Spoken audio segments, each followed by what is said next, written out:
guys. Тэгэхээр би өнөөдөр та бүхэндээ MyKanji-ийнхаа part 9 дугаарыг оруулахад бэлэн болсон байна.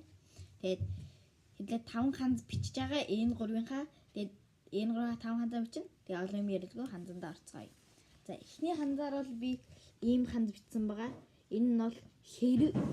Энэ нь бол дамжин өнгөрөх гэсэн утгатай ханз. Хоёр дахь нь бол ихэнх нь. Энэ мотомо ийм утгатай ханз. Тэгээд ийм ингэж бичигддэг. Гурав дахь нь бол энэ гарч ирнэ. Гарч ирэх ийм утгатай ханз. Энэ араварир ингэж бичигддэг. Дөрөв дахь нь бол судлах. Энэ шираберу. Энэ нь бол ингэж бичигддэг судлах гэсэн утгатай ханз.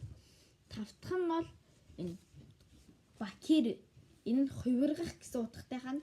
Би одоо та бүхэнд зургийг оруулах юм. Та бүхэн манай шортыг үзээ комент бичээрэй.